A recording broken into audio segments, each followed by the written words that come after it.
Hi, everyone. My name is Jess, and I'm the creator of the Sunshine Express, which is a new addiction recovery methodology that encompasses joy and creativity and having fun and taking naps as half of the recovery work, which I think is a lot more fun than whatever else is out there. Anyway, so I want to talk today about mass marketing as a creative director in formerly in consumer advertising, consumer marketing, and how that really ties in to addiction and especially modern addiction within the last 20 years, because I think that we have to really take into consider what I call environmental design. And environmental design just means what's around you. Okay, what is around you will really affect how you operate and how you act. There is a very, very big portion of this that is inner alignment and being able to get into your soul home frequency, making sure that whatever you're doing in life is just aligned with who you are, what your values are, etc. But also understanding that those values can change. They can shapeshift. They can be detached. They can leave as you do the deconstruction work and you receive in new values. And then what are you in alignment with what those are now? Okay. So we're ever evolving, ever changing, right? We mimic nature, right? We have the capacity to expand to the ever expanding edges of the universe. That is what our capacity is able to do. So if we can't recognize that yet, and we can't recognize that we actually form into brand new people every single day, sometimes multiple times a day, we are different people in every single breath cycle if we want to do that. If we can't recognize that, then this recovery process is going to go really slow and really painful. Okay. So in mass marketing in the last 20 years or so, okay, because I'm only 35, but I've been in marketing since I was 15. So I'm speaking from a career perspective and also a personal perspective. When I, it's a very funny story. So right before I got sober, I switched. I knew I couldn't drink alcohol about 7 months out. So I switched over to smoking weed. And you know that they say that weed is just the quote unquote marijuana maintenance program, which really it is. I wasn't drinking alcohol, but I couldn't be sober. So I smoked a lot of weed, and I've talked about this on some of these episodes that weed is what took me down. I don't have the typical response to weed that a lot of other people do. Like they're like chill, everything's funny, blah blah blah blah. Weed made me manic. Weed made me want to write a lot, and my brain was on like hyperactive, like connect the dots, the always and sunny meme where Charlie's at the board with the red string, right? That's what my brain was like on weed, to the point where I was writing so much that I wasn't eating. And then I lost a lot of weight. And then I would start having panic attacks because I'd dose edibles when I woke up in the morning, and then I forgot that I took them. So like an hour and a half later, I'd start getting high and then just completely implode because whatever I was doing, I forgot that I took the edible, right? Rinse, repeat that for a couple of months. I lost all my friends. I lost the will to live, and I couldn't figure out what the fuck I was happening or what I was doing. So then I got into recovery. So but during that time, about 4 months before the end of all things, as I knew it, I actually became one of the top mental health writers on Medium right before they put up their paywall back in 2017. And I was writing about what I coined the term millennial alcoholism. You actually may have seen me. I've seen my writing from years ago. You might have just not known it was me. And I amassed a couple thousand followers in about a month and a half. And then they put up the paywall. And then I was like, fuck this. I'm not like, I was like, hippy dippy in my weed era. So I was like anti capitalism. And I also just left the ad industry. And I was like, fuck everything about money. Fuck all of this.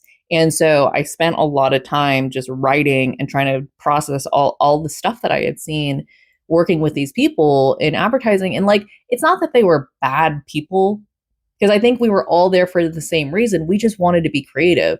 But you do end up selling your soul in order to get shareholder value up, right? And so you have to make those concessions. And if you keep making those concessions, you empty and deplete yourself of any like, aliveness you might have in your insides. So I was writing a bunch of of articles about this whole topic of millennial alcoholism and how our drinking problem is not a byproduct of like wartime PTSD, right? For some we did have like the Iraq and Afghanistan war. This is specifically in America.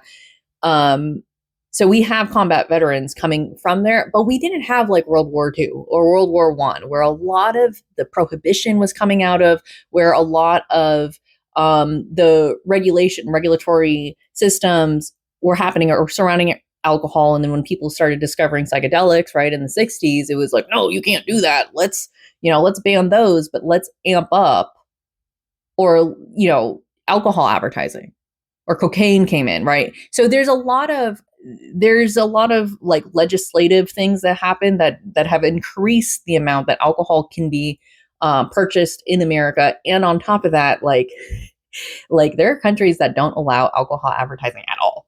And America does.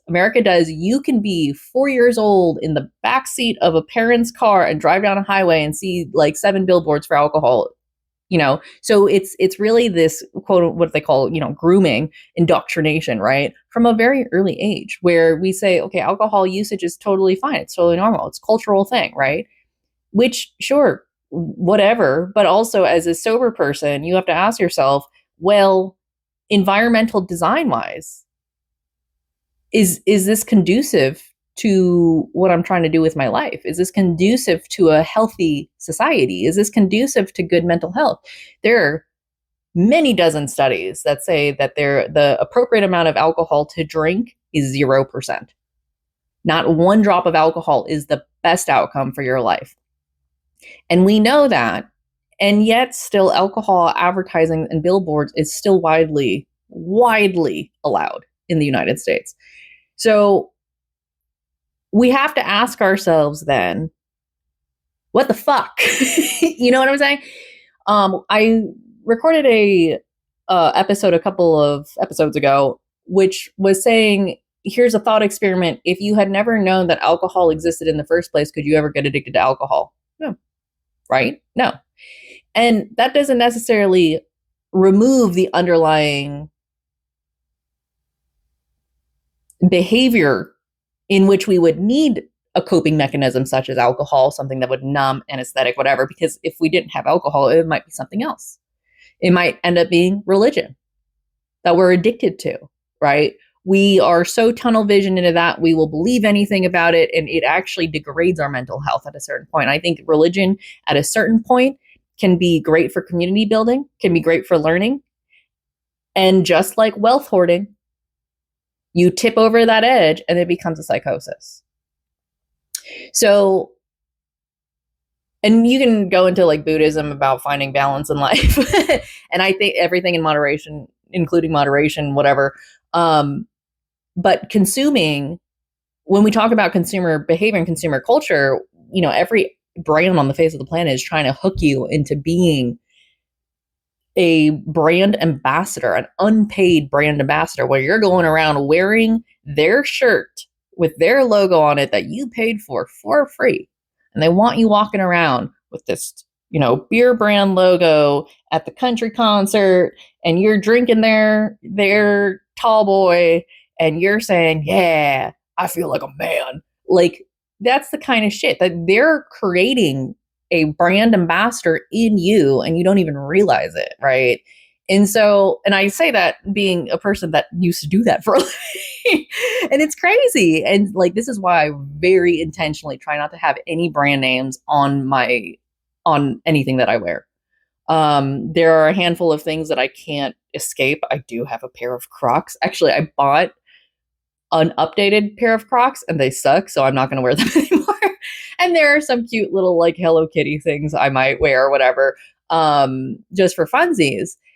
But that's not very often. And I so intentionally curate my wardrobe to not have anything like that. So the fact that I wear Hello Kitty is like, this is just funny for me. I also have, tattoos with some brand names on it. I have a freaking Snorlax tattoo on my arm. To me, it's funny. And to be fair, everyone else on the face of the planet, they might think that their wardrobe is also funny. It probably is, right? for them. But are you okay with being an unpaid brand ambassador for the thing that you're wearing? Good question, right? That's only you can decide whether or not, right? So, in the last 20 years or so specifically, there's been this new beast, okay? This new beast that marketers and advertisers, because, consumer advertising, like we knew it, really took off in the 1950s and 1960s. David Ogilvy had a very big ad agency, and he took long form copy and images and made something new and made, Volkswagen ads just something that you had to have, right? And he really flipped it on its head, what consumer advertising could be. And that's kind of where we are now in America, where it is everything, every single thing from A to Z, from point A to point B to point C to point D of every routine that you have in your life has a logo on it somewhere in between. Brushing your teeth, there's a logo on the tube. Your toothbrush has a logo on it. Does it need a logo on it? Does your toothbrush need a logo on it? It's fucking stupid, right? Your laptop, your keyboard. Okay. The things that probably don't have a logo on it are your silverware. That's probably the only thing. And I would get, if you have KitchenAid shit, you can guarantee you're going to see that KitchenAid logo on that ladle, right? Can you see your logo, the logo of your refrigerator every time you open it? Okay. From A to fucking Z, you are being implanted with somebody else's brand interpretation or brand value, brand identity in every single thing that you do. That's crazy. I tell people to do this often, which is to, if you want to do like a actual thought to live experience, take some blue painter's tape and go into your kitchen or your bathroom and just tape over everything that has a logo on it and live like that for about a week. And you will see how many logos are staring you at your face constantly. And it's kind of crazy. Okay. And what the logos are really doing is reinforcing this identity that they've already sold you that you are.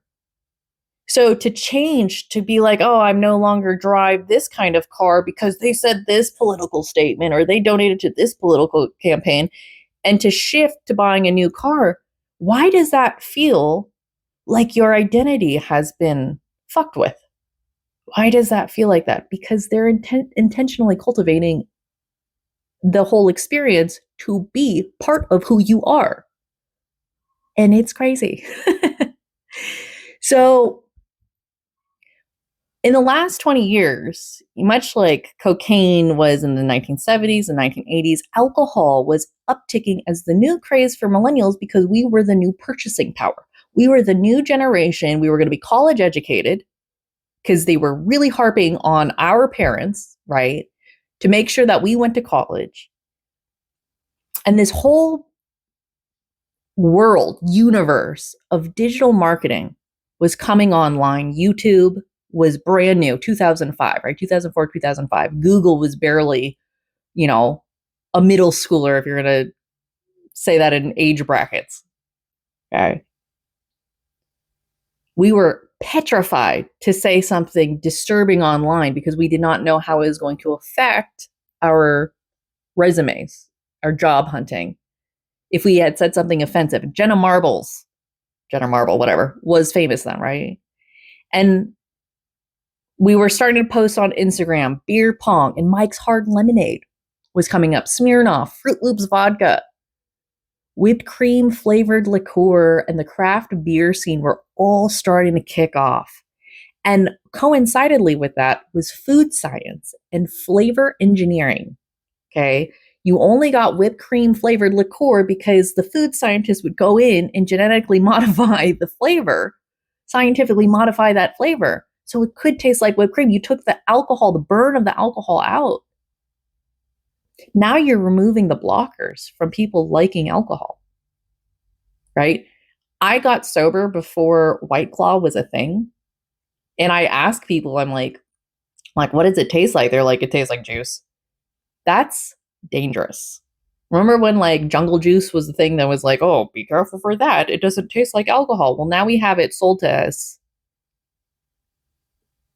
in cute little clean aesthetic six packs, right?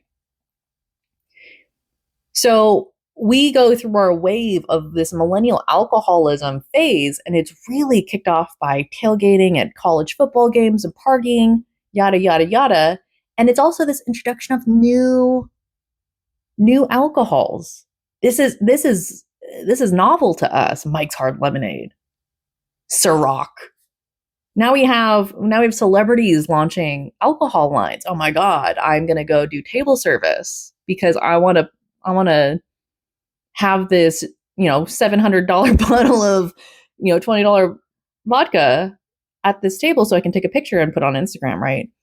So the millennial alcoholism was fueled by social media for sure, but it wasn't paid brand ambassadors per se. It was your friends that were selling you on this lifestyle. So then we got wise to it and the sober movement kind of was born out of that. And I would say, or the sober curious movement, and I would say that happened probably 2019 was really when it was starting to kick off, and then the pandemic definitely facilitated it. And I mean, like it had been going from like 2012, 2013. I got involved in 2017, and the fact that I was the top 4 mental health writer on Medium, I actually helped perpetuate it, the sober curious movement. I didn't have that term for it, but I was definitely one of the prominent voices in 2017 talking about this. So Gen Z wised up. They grew up with the technology at their fingertips. They have access to this. They've known the internet as the internet kind of more or less currently has been since they were very little, right? Millennials got to shape the beginning of the internet, the social internet anyway. And Gen Z is the, second generation to have this ability to shape culture. And because of that, they've wised up to us being like, alcohol's not good, and the job markets and blah, blah, blah. So Gen Z is just not drinking as much. And we can see that because the wineries are literally having to take out their vineyards because they're losing businesses. Okay. You can only sell so much crap until people wise up or you've sold enough of it that you hit the pinnacle of how much money you can make, and then it will die. And that's why you need to innovate. Okay. That's just the life cycle of things. At a certain point, every human gets to the peak of what they're going to be, and then they start withering away. That is the life cycle of things. Trees will grow to be 100 feet tall, but they stop at 100 feet tall. And then one day they get struck by lightning, they fall over. That is just the nature of things. And so they like when capitalists, consumer, whatever, talk about infinite growth. What the fuck are you talking about? Infinite growth. Infinite growth only happens when you keep detaching from whatever it is you're trying to do and you start expanding to new things. You cannot have infinite growth in one subject. That's not possible. Okay. You will eventually have to start combining in other objects. Okay. Think about cooking. Cooking, you can make an infinite combination of things, right? But you can't make an infinite combination of things with just flour, with just sugar. You're going to have to start combining things in. That's what makes it infinite, right? You're adding in these new frequencies. You are taking away other frequencies. You're doing concoctions and mixes and blah, blah, blah, diversity. You have diverse ingredients, and you're allowing that in to be part of your mixture, your the thing that you're selling. And then you sell it all the time. And then people are like, hey, cool, but now I want something new. And that is just the human behavior of things. So wineries are going to start losing business because that is just the nature of things. And also alcohol is getting crashed at because of the whole, it's becoming a maladaptive behavior. It's lowering our levels of consciousness. And because if you look at the Maslow hierarchy of needs, we, for the most part, have the bottom rank done. We have safety, we have homes, we have access to food and water. So we're elevating society, like socially, we are communally progressing up the Maslow's hierarchy of needs. And alcohol is something that's a maladaptive behavior to self-transcendence. You can't transcend yourself if you're blacked out drunk for 2 days of the week. That's just not going to happen that way. So Gen Z in this era, right, we can take a look at them from a very high perspective, right? A lot of dudes are joining religion. A lot of Gen Z women are leaving religion. And so what are they doing, though? They're drinking White Claws and hard seltzers, right? They're not like Gen Z. I don't see them holding Bud Light limes in their hand. You know what I'm saying? But Bud Light limes were the things that millennials drank for like the cool little like, oh, this is a unique flavor. When the amount of availability or selection that was in alcoholic drinks in 2010, Bud Light Lime was like, oh, you fancy. Now it's like, ooh, you trashy, right? So they're also drinking things like Liquid Death, non-alcoholic drinks, right? That's just water. It's rebranded water. They're worth $1 billion, right?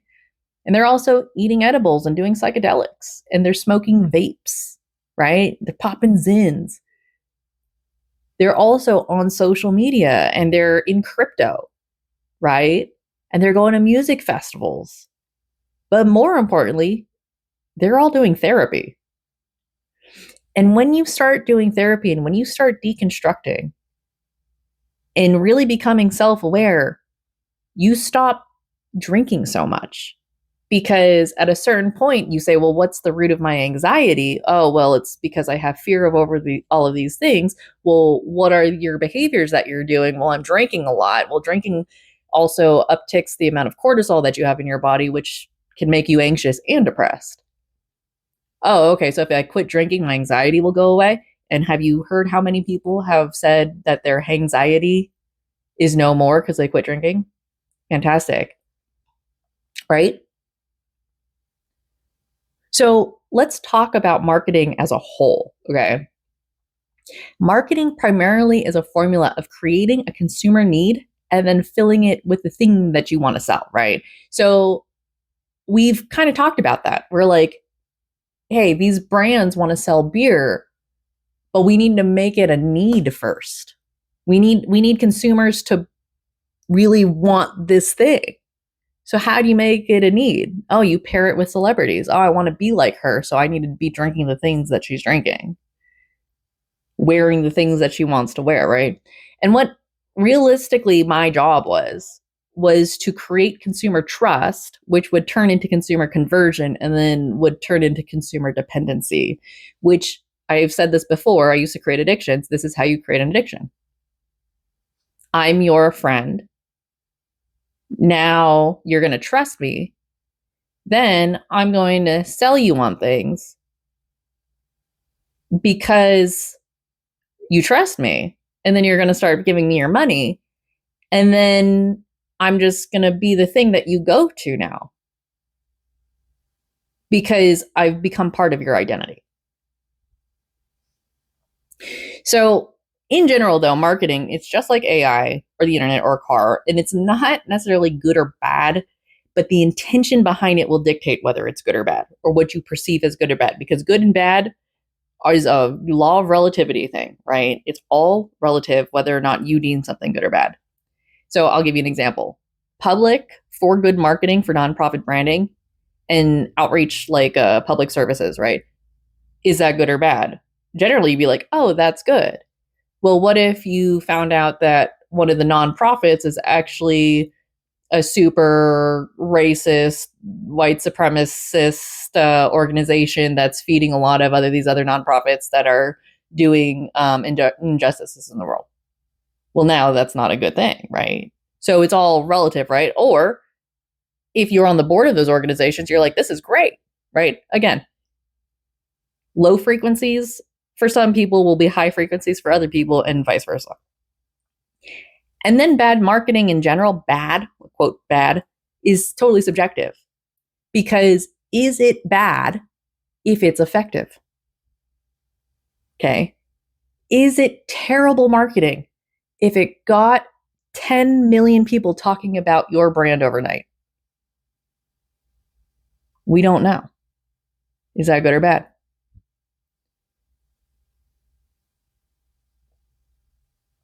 So remember that I've been in marketing and advertising for these 20 years, right? And so I've been able to wireframe apps and websites, and I teach humans how to behave, right? That's generally what I'm doing. I'm like, here's this hamburger menu. You're going to click there to access all of the settings. And without you even knowing it, you have now turned your human behavior, right? And people call it intuitive design, whatever they want to call it. But at the end of the day, it's here's the flow so you can give me your money. Like that's ultimately what it is. Any app, any website is just trying to sell you something. I always say it's like if you want to start a business, the only thing you need is a website and it's a business card. It's basically what it is. Call me. Give me your money. Right? So creating addictions, or if I know how to create deep human addictions, we also can then reverse engineer people out of them. And it's just understanding how this all functions, right? I'm sure you just learned a couple of new things. You're like, oh shit, I did not know that that's a tactic that marketing agencies used, right? So let's talk about the consumer mindset for a second. Human behavior is generally the same across the board because of our circadian rhythm. Okay, there are always outliers, people who work the graveyard shifts or people who are like completely off the grid. But for the mass of society, they live in these cities, villages, whatever. You still need to eat. You still need to sleep. You still need to eat and go to the bathroom. You still need to shower. Okay. You still need to be moderately healthy, and you still need to make money. Like you can be the most unique person on the face of the planet, but you still need to do those things to be a functional human. Okay. So here's a general routine, right? For weekdays. Let me know. Like you can see if I've pegged you, right?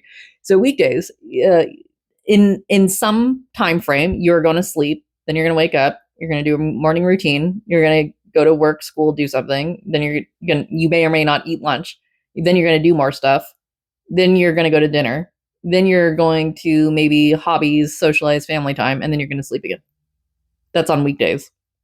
On weekends, you're going to sleep, you're going to wake up, you're going to do something, or you're going to relax. You might have lunch, do more stuff, you might have dinner, then you're going to have hobbies, socialize, family time, and then you're going to go to sleep. Does that sound familiar? Does that sound like your routine? Because that's basically 98% of humans around the world does something like that. Okay. So companies, we talked about this earlier. Companies may like pay so much money. I'm talking about millions and millions and millions and millions and even billions worldwide, globally. Pay money to hire teams of creatives and talented people to sell you those things during that schedule. Remember the logo on your fridge, right? So remember that these marketing teams, they set up focus groups. They grab a group of 20 average Joes and they put them in front of these commercials and these brands, and they go, which one points out to you? And then they observe what all these people are doing. It's kind of like watching rats interact with each other or hamsters interact with each other. They're doing the same thing, and they're like, okay, these 20 people all agree that this gray container with the blue writing is the most attractive, so we're just going to go with that one. That's what they're doing. And they're professional writers. and they're professional artists. And these companies are hiring these teams of professional creatives to write funny, creative, and cool ads to make you want to be like them.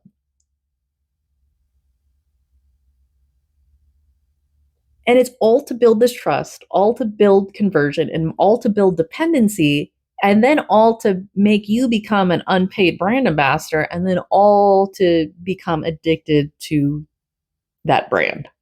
Roblox. Okay. PS5. Okay.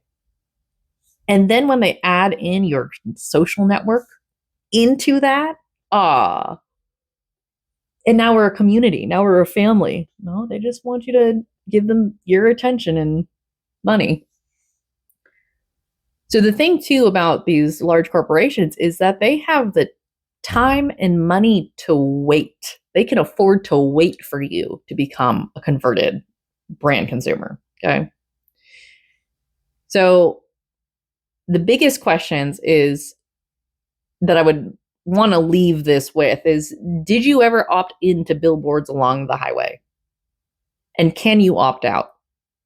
Because if you never opted in to marketing and you can't opt out, then this is a system that is rigged against you. This is a system that you cannot beat unless you throw a big fucking hoopla with thousands of signatures to get the billboards off of highway, blah, blah, blah, blah, taken down.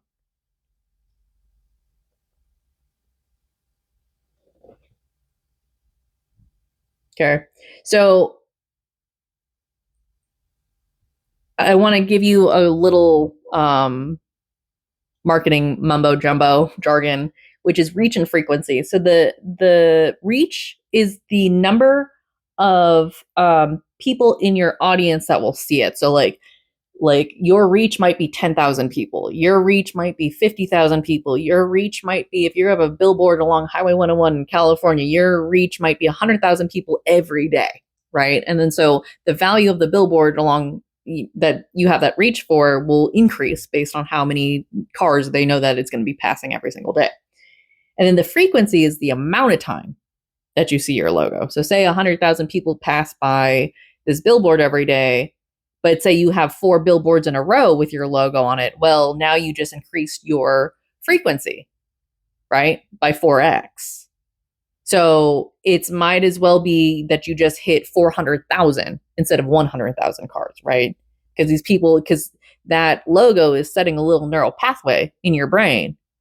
And that just made it happen time and time and time and time again. Okay.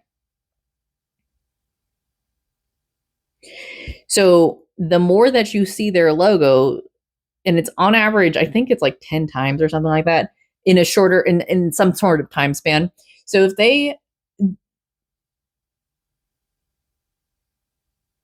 they see you enough times in a specific time span, they will start remembering you and you will float to top of mind. Okay.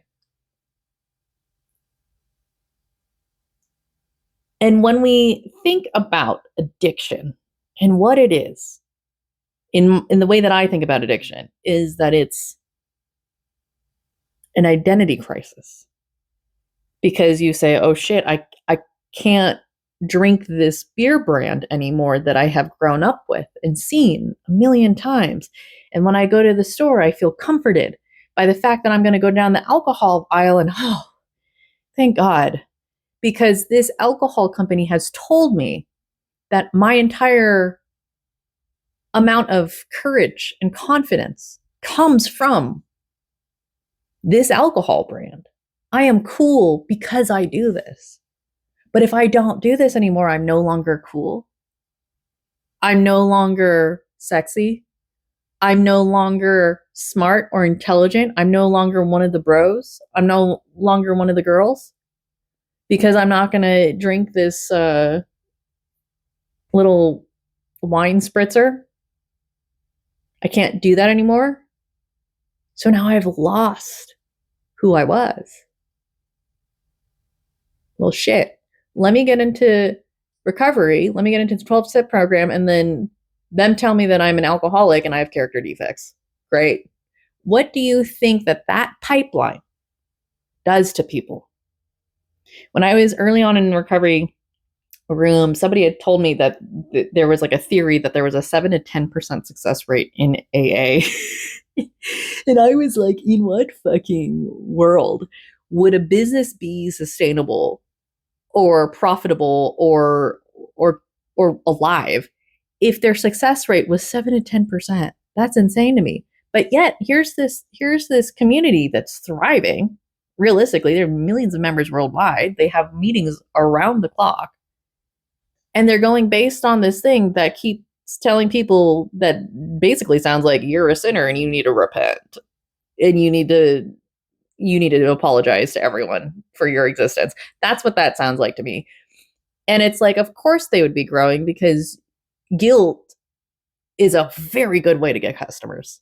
Fear is a good way to get customers.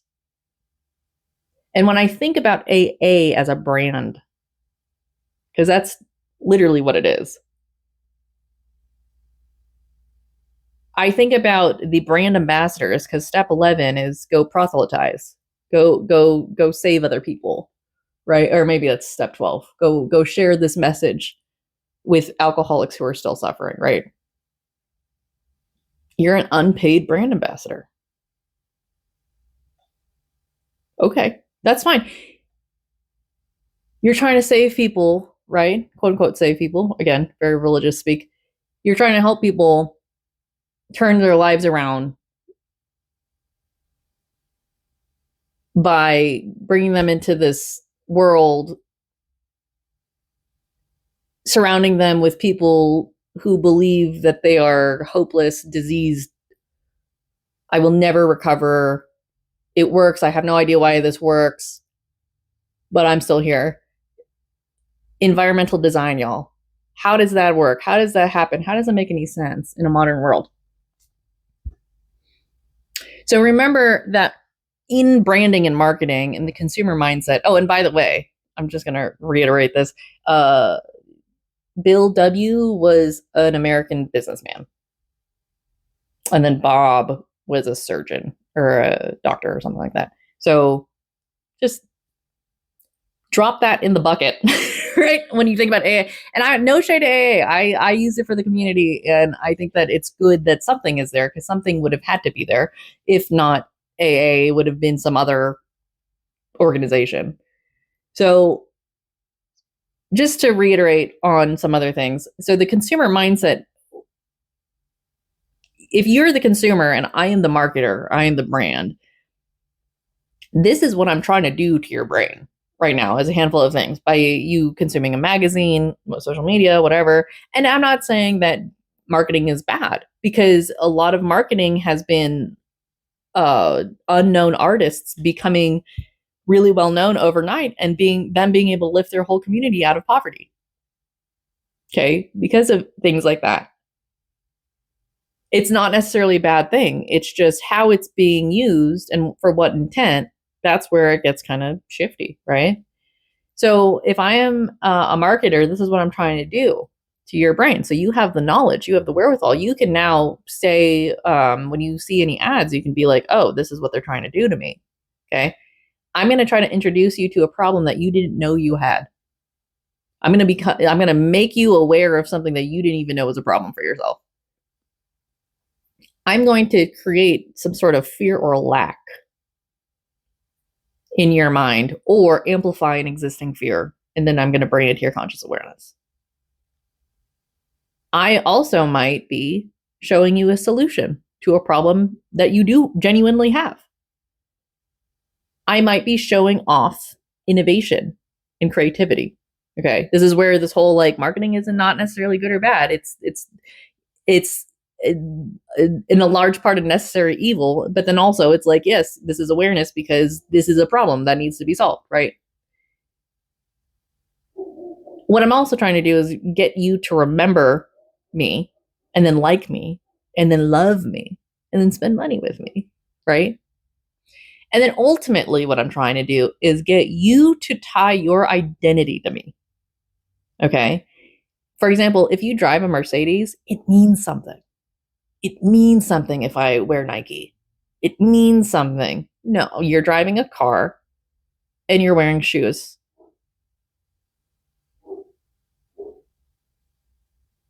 The qualification or the identification or the meaning or the purpose behind the brand has been cultivated.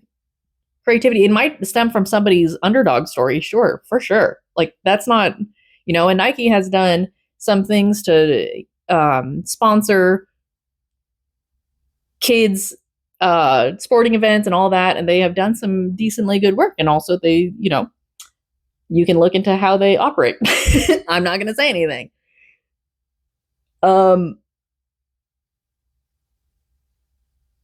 But the way that they have portrayed it, it's just a pair of running shoes, right? But it means something. And then you go back and back and back and back, right? Despite the quality falling off the edge, you still go back and back and back and back. And then you go, well, these shoes are going to be worth something one day. And they very might well be. But at the end of it, they are just a pair of shoes, right? It's the social value that we put on it. So at the root of all of this, what am I actually really doing to your brain as a marketer to a consumer?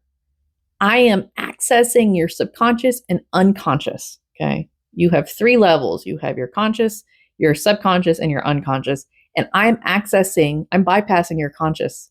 Okay. With words and pictures and video and music and all of these things, I am bypassing that to your subconscious and your unconscious. And I'm rewiring how you think and operate. You don't even know that it's happening. You don't even know that it's happening. And this is why a lot of advertising, a lot of media, a lot of social media is really psychological warfare. A lot of it is. And so if you're not aware of what's happening, and if you don't understand that there are a bunch of over-caffeinated, highly paid writers, some of them are not highly paid, but over-caffeinated for sure, writers in the news media rooms pumping out these clickbait, rage-baiting headlines, and you're falling for it, you just don't know how the sausage is made. Okay. When you walk and you go to a grocery store aisle and you start understanding brand positioning, shelf positioning, the shelves that are eye level to the consumer are premium. That people, brands will pay to place their product at an eye level height to the average consumer. That is the most expensive place in the grocery store. And then like the ends of the aisles, so they're called end caps, you also pay an extra amount of money. So people, so your product has visibility at the end of the grocery store aisle. Okay. This is all by design. There's a reason why grocery stores don't have many windows. And you can't really tell what time of day it is in a grocery store. Same thing with a casino. They don't have windows to the outside. They keep it dark. It's all by environmental design because they don't want you to question what time it is. So once you know how things are structured, it's going to collapse the scaffolding. Okay? It's going, like, your addiction is built on certain things. Your identity is built on certain things. And once you become aware of the things that are propping up that identity, you go, oh shit, that's all fake. Well, it starts falling away, and it's going to fall away pretty quick. Once you know, you're going to go around after listening to this and you're going to see a lot of stuff that I just talked about. And you're going to go, oh shit, it's insidious. It's insidious. It's prevalent. It is everywhere. Okay. So then what do you do? What is the alternative to that? Okay. Your identity is collapsing. What do you do? Okay. You say, hey, I'm still cool. I'm still confident. I'm still courageous. And I don't need any of this bullshit to tell me otherwise. Thanks for getting me here. Okay. Maybe you have to go through grief. Maybe you have to go through survivor's guilt a little bit. Maybe you go through, a bit of loneliness, but you go, no, I'm still these people. I just need to turn my creativity and my attention elsewhere. I need to start making more art because at the end of the day, I'm the creator. Okay. I'm the creator. I get to create new things. I get to learn about whatever I want to learn about. I get to talk to new people. I get to hone my crafts. Maybe I am the funniest person in the room. Maybe I should go do stand up. Maybe I should go do an open mic. And that's what you start doing because you are still in there.